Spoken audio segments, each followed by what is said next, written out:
Welcome everyone to the Side Draft Podcast. Welcome to another NASCAR Monster Energy Cup Series race review. Today, Michigan, a much different race than I expected it to be. Much more spread out, much different from the June race. Yes, a little different. They could pass a little bit, and they kind of got strung out a little bit. So. Yeah, it really took me by surprise, because I thought, like last year, it's like Joey was dominant, but no one, it was just because no one could pass him. So, everyone was bunched up, and at this time, everyone was, a second away, 2 seconds, 3 seconds. It was really interesting to see how different those two races were. Yeah, he could actually run them down and make a pass on them. So it's pretty interesting racing how it folded out. Yeah, I'm not sure if that's because the teams made some adjustments or if NASCAR saw some things and maybe the PJ1 changed that up a little bit. I'm not too sure about that, but here's our race review. So start off the weekend, Brad Keselowski on the pole, very strong. Harvick was outside pole. And they would just get out to like a 1 second, 2 second lead there, and no one could really touch them. Then we would have Jimmy Johnson. He would hit the wall, had a flat tire, and he would just have a long day after that. Yeah, and maybe he needs to call the wall sometime, or it was the wall's fault. I don't know. Maybe need to share a beer with him or something. I don't know. But it had to be that specific part of the wall that he'd have to share the beer with. It's just a matter of respect for it, I guess. Yeah, it was an interesting weekend for Jimmy Johnson and Ryan Blaney. Had a lot of media talk, a lot of jabs throughout the media, which it was a really weird fight. Yeah, a little back and forth and stuff, and I believe Ryan Blaney thought that stuff was put behind him last week, and he moved on. I guess Jimmy didn't, and with all the media back and forth, and Blaney's like, I just want to sell it and go talk to him and share a beer with him, I guess. But they talked it out, and I guess things cool now. So. Yeah, hopefully that's settled and we don't have to hear about it. But with this specific crash, it wasn't because of Blaney. He was, I guess, he got in that PJ1 and then just washed up to the wall. So unfortunate. So maybe he has to contact the PJ1. Yeah, because PJ1, it takes a little while to get, really sticky and where it gets some grip, and before it does that, it's really slick, and I ain't sure if he's tried to venture up there and got loose and got in the wall. Yeah, he probably realized he had a run on, I believe it was Clint Boyer up in front of him, and he thought, well, maybe, just see how it works, and then unfortunately it didn't work for him at that point, and it really messed the playoffs up just a little bit. Newman's now in the playoffs by, I believe, 12 points, and then Boyer with his issues later on in the race we'll talk about later. But, I believe he's like 6 points above Daniel Suarez. So yeah, I believe with the with Jimmy getting coming up on Clint Boyer, maybe he's trying to stay ahead of him all day just because of the points battle, and I know they keep it all back in their minds as they go through the race. Yeah, maybe that little added pressure caused Jimmy to try to just push it just a little too much. So then with that, I guess there would be debris from that hitting the wall. So Harvick would have a flat tire. He'd go down the pit road. It was kind of fortunate where it happened. I was able to get to pit road safely, and just a little bit of a stretch from where he wanted to pit, but not too much damage happened there. No, and with the Jimmy. With all the damage on that, with no caution, and he had to come down pit road several times and ended up 7 laps down. So I think that's where he finished the race. Yeah, but it's very fortunate because these teams got to pit sometime in the stage, and I guess it felt just right with Harvick because he come in pit, and a couple laps later he started green flag pit stops. Yeah, so that would bring down Chase Elliott to pit road. I guess he thought maybe that was the pit strategy, and he thought maybe following Harvick on his strategy, he would be able to get a couple more positions, which I believe he ended up getting just a little bit more. Yeah. And then Denny Hamlin, his car would just become a rocket. It was just, throughout the short runs, he was all right. He was able to stay up there with them, but on the long runs, Denny Hamlin's car was phenomenal. Yeah. And I believe Martin Truex Jr.'s car was like a Superman coming through the field because he had to start in the rear of the field because of inspections. And yeah, he was making some moves back there and coming through the field. So, he drove up there, the top 10 in in no time, really. Yeah, maybe now when he does the tuxedo fire suit, needs to have like the Superman logo. Yeah. Like he's like Cam Newton used to do, or still does, I guess. Yeah. But during that pit cycle, Kyle Larson have a speeding penalty. I don't think he went a lap down. I think he was able to stay in front of the leaders. Just barely, though. Just barely.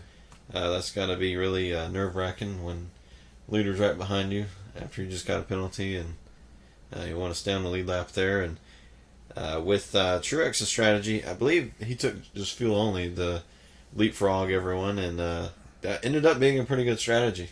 Yeah, Brad, he took 4 tires, and a couple of those took 2 tires, and I believe Denny, he took 2, and after the pit cycle, Truex was out ahead.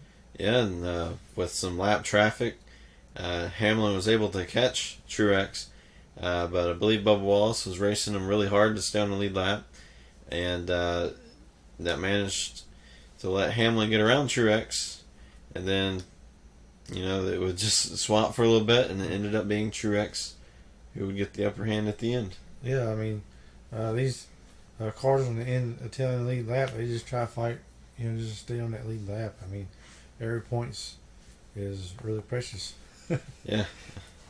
So, yeah, Truex will win the stage. I believe that's his 24th point. That's including all the wins and stuff. I'm not sure what number stage win that is, but, racking up those playoff points. Yep, he's looking forward into the playoffs. So.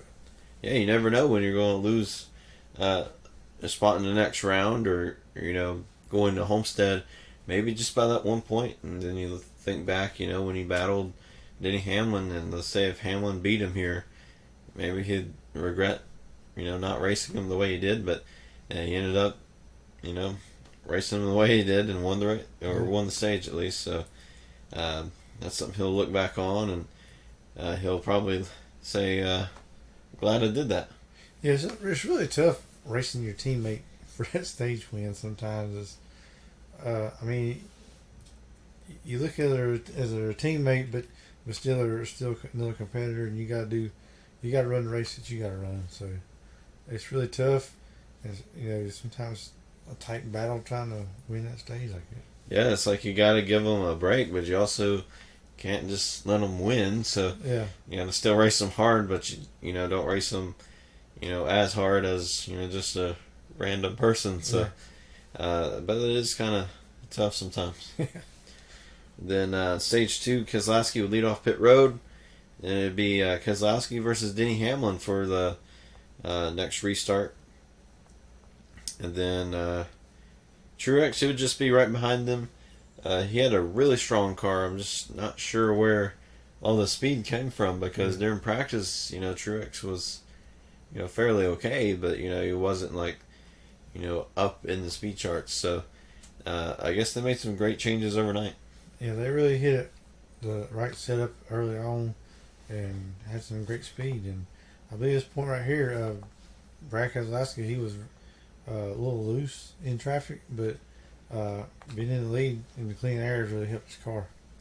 So eventually, Truex would take the lead from Keselowski. A very hard battle between them two. And then Hamlin would catch Truex. Keselowski would drop to 4th, I believe. Mm-hmm. And then the pit stops would happen, and then Keselowski would blow a tire.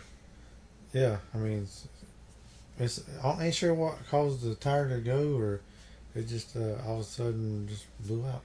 Yeah, I'm not sure if he had any contact. Maybe he just didn't get enough lugs on it or something. I mean, it's just It's very unfortunate. I mean, which the caution come out and he didn't lose a lap in the meantime. But as sometimes it's good to be lucky. yeah. But can we talk about that save? Yeah, Very impressive save. yeah, really coming there at full speed and not hit the wall. I mean, he got in the grass a little bit, but didn't tear the splitter up, and the car was still good. I mean, that's just incredible driving by Brad.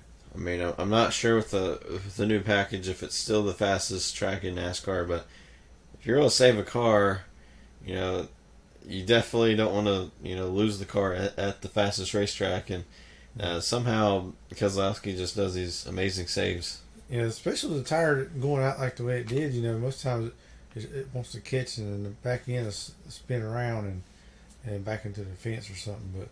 But he really kept it out of the wall and kept it under control and got to the pit road and it's all good.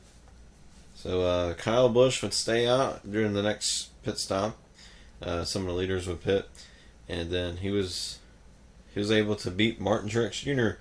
on the restart. It was just a one lap stage or to the stage, so 1 lap shootout, and then I believe the credit to that was with Eric Jones really pushing him and working with him on that bottom side because most time on the bottom you can't get going unless you have somebody really to push you to that lead. Yeah, and he was able to use the effects of the side drafts and all that stuff, and we're here to help. Yeah. Yeah, just call us when you need to take a lead somewhere. Don't get that mixed up with take a leak somewhere. We're not going to help you with that. Yawn. Yeah, so he was able to hold off Truex, which I thought was interesting because Kyle Busch was struggling very much throughout the entire race, and he was able to put a good performance for that stage and get those valuable playoff points. I guess he canceled out Martin Truex Jr.'s playoff point in terms of first and second because they're tied right now with the wins. So I think Kyle Busch has a little bit more stage wins than he does. Yeah, with these points being real tight, and Kyle Busch and Joey Logano are real tight into the regular season playoffs, trying to win those. Yeah, and I believe Logano, he was one of those that pitted, so he didn't get the advantage of getting any points on Kyle Busch. Kyle Busch was having a rough day, still running solidly, but not a Kyle Busch day, I guess you could say. And then he just wasn't able to take advantage and lost just a little bit of points. Yep. And so as they were winning the stage, we had a wreck, and that was with the RCR guys and Eric Almirola. It looked like maybe Eric Almirola didn't know Hemrick was there. Yeah, I mean, he kind of tried to take out both cars at one time. I mean, there was no space for him to go to the high line, and Daniel had nowhere to go, and but into the wall. I mean, and he got the corner panel of Austin Dillon too. So I don't know if the spotter cleared him or he just tried to clear himself, but I know on the radio I believe Eric was kind of mad. I thought I gave him enough room. Yeah, I think maybe he was talking about Austin Dillon there, and maybe just didn't know Daniel Hemrick was there. I just think that was the case. Almirola just wasn't aware that Hemrick was where he was, and then maybe he thought Austin Dillon was the one that got into him. I don't know. It was just very weird wreck. I think it was 100% of Eric Almirola's fault, but maybe look back at the replay and understand exactly what happened. Yeah, because Daniel could not go any further up. I just want to say that right now. I mean, you can't move the wall any, so yeah. I mean, that's kind of staying there. And I guess you could have backed off, but I mean, that stuff happens blink of an eye. So I mean, he was, way past his front tire anyway. I mean, his back tire. So I mean, they wasn't even half a car length behind Austin Dillon. So. Yeah, so before we get into the final stage, we want to give a shout out to Walker Bulldog and Norman Odom for finding Dale Jr. in the thumbnail. So if you want to be shouted out on this channel, just find Dale Jr. in the thumbnail. You can find it at the very beginning of the episode, right after the intro. So find Dale, comment down below where he was, and we'll give you a shout out in the next episode. Yeah, we enjoy y'all looking for Dale. So stage 3, Kurt Busch was lurking right before the end of the other stage, but he would stay out. Then it would be Kurt Busch versus Joe Logano on the restart. And I think this was the turning point of the race. We saw different people up there. We had comers and goers. Looked like Truex. I don't think Truex would get back up there. So I guess the pit strategies just, really helped the ones who were up in the top 5 very much. Yeah, because it seemed like the other cars made some good changes and started to make their cars a little better. And I think it's a good race. Different people leading, and it's a lot of fun to watch it. And Logano would take the lead from Kurt Busch. They would have a caution for the 53 of Spencer Boyd making his first Cup Series start. It's an unfortunate way to end it, but he was doing pretty decent out there. Yeah, and unfortunately he got to the wall and tore the car up. Yeah, I'm not sure what happened. It looked like it just snapped around. I don't know if he had some sort of tire issue or maybe just, way too loose, but unfortunate that it happened to him. Yeah, it could have been the PJ1 just got a little... It changes from time to time, so it's hard to really tell what happened. Yeah, it changes. The race that we saw at the beginning of the race was much different from the one we saw at the end. So, yeah. It changes every other lap. So, it was interesting to see who was running up there and who took advantage of it. And I think that's why Martin Truex Jr. ran so well at the beginning of the race, and then maybe struggled towards the end, but I'm not too sure on that. All right, so then we'd have Logano versus Kurt Busch again. Then a caution for Clint Bowyer. This would be big for the playoffs because it seems like every time Jimmy Johnson has a bad day, then Clint Bowyer follows up with another bad day. And normally Newman does too, but Newman had a very solid day. Yeah, it seemed like the ones that's battling to get in that bubble position, trying to get into the playoffs, that want to have a bad day, they all do. But this time, Ryan Newman come out the winner on that. Yeah. Yeah, so... yeah, it looked like Clint might have got loose or something right there, and can't remember if it was 21 or... I think it was Paul Menard that got into him a little bit, and I think Clint Bowyer just came across his nose, and... Yeah, he just lost it, because like Clint kind of slowed up right there. Yeah, they were stacking up because Kyle Busch was getting... and going off the racetrack, and I guess everyone was domino affecting from that, and Clint Bowyer got the worst of it. Yep. And then after that, Joe Logano would lead. Caution out for Stenhouse. Seemed like we had a caution every other lap during this stage 3, so a lot of intensity, a lot of people trying to get some track position, trying to get up there, maybe to get in the playoffs, do some sort of strategy win, but with this, Stenhouse is one of those that's trying to get in, and just unfortunate for him. Yeah, another flat tire, so I don't know. Yeah, maybe that PJ1 is just using up the tires a little bit, or maybe the bottom was don't know. It's just it wasn't a terrible day for tires. It wasn't like a ton of people, but a couple of people had tire issues.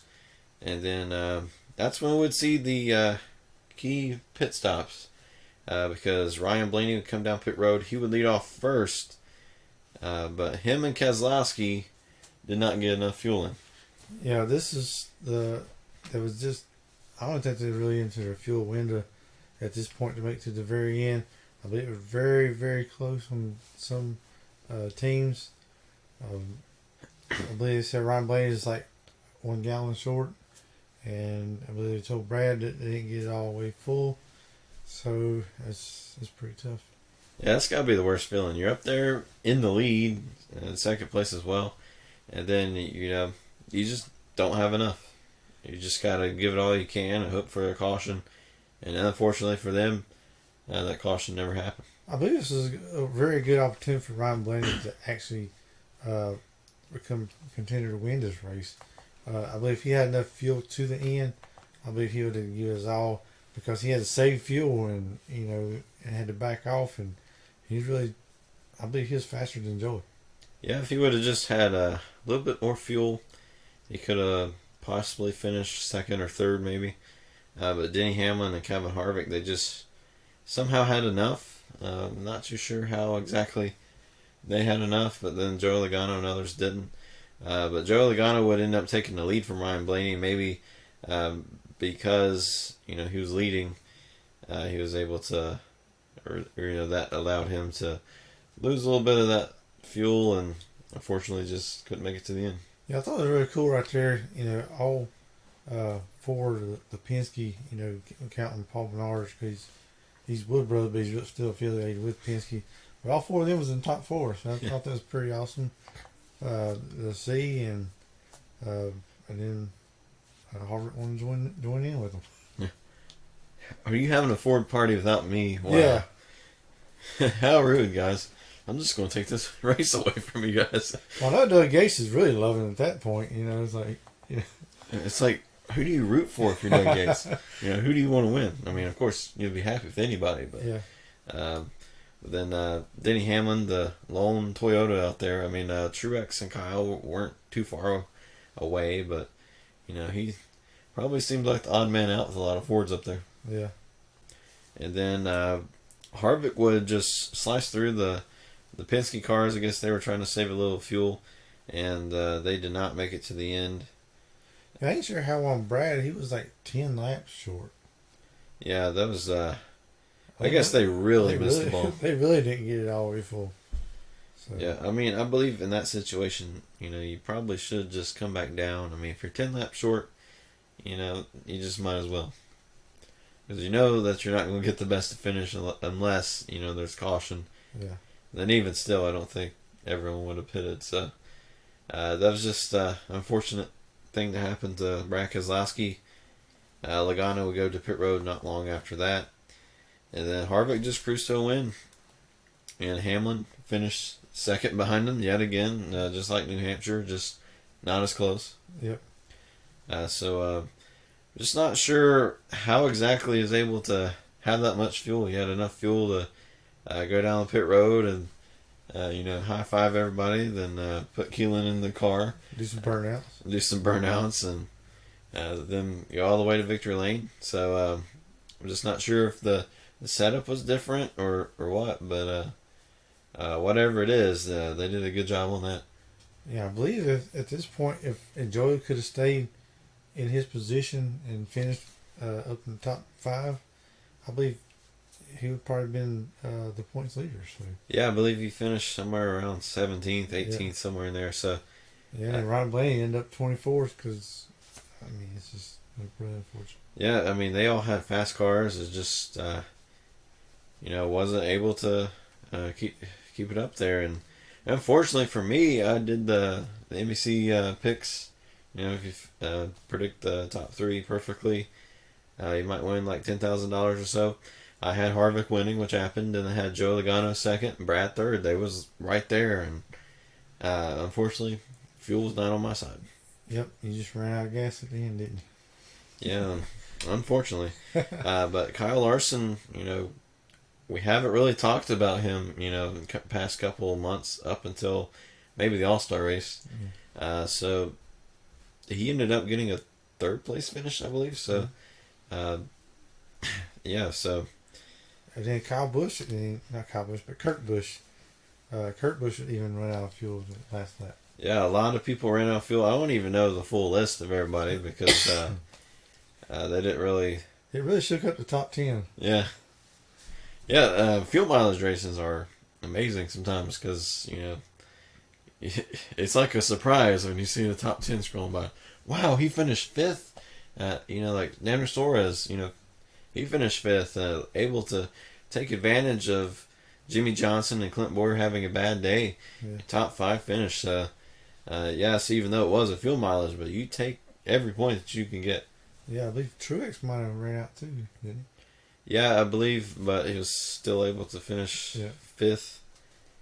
So he would only lose one position. Yeah, he probably ran out in the very last lap. Yeah, so it all depends where you get lucky, I guess, on the racetrack. That's cutting it close. I mean, when you're back in the field in the dirty area, you can save the fuel a little bit. But yeah, so with that was our race review. I want to say congratulations to Kevin Harvick and Storthouse Racing on their second win of the season. It seems to me like Harvick and Denny Hamlin are becoming maybe the favorites for the championship. Yeah, and Kevin, he got the crowd really cheering out there because the Keelan was with him. Yeah, so did that last year. It was cool to see it again. Yeah. Cool paint scheme as well. Nice to have it on the thumbnail. So yeah, a lot of fun things about this race. It was a interesting and maybe confusing race, but it was definitely a lot different than what we saw in June. Yeah, I mean, everybody. I didn't see no timbers flaring today, and obviously it's the calm before the storm because Bristol's next week. So next week we got to talk about Bristol. And if you're wondering where our Xfinity and truck reviews are, they will be on the channel tomorrow. We just got behind there, so weird that the Cup Series is the first one we're talking about. But you'll be able to see those race reviews tomorrow. So stay tuned for that. Yeah, we just had some stuff had to work on. Yeah. Maybe we'll let you in on that in a couple of weeks or so. Possibly. But also, we want to do a video talking about the Truck Series playoffs. That's something that is starting this week at Bristol. So we're already talking about playoffs, and it's funny. We're talking about the trucks now in the playoffs, and Xfinity, and Cup, they don't start until Richmond and Las Vegas. So we got quite a bit of ways before. We got some more racing to go before then. Yeah, so we're already talking about playoffs there. So stay tuned later in the week for that. Hope you enjoyed it. Subscribe for more. And we'll see you tomorrow for our Xfinity and truck reviews.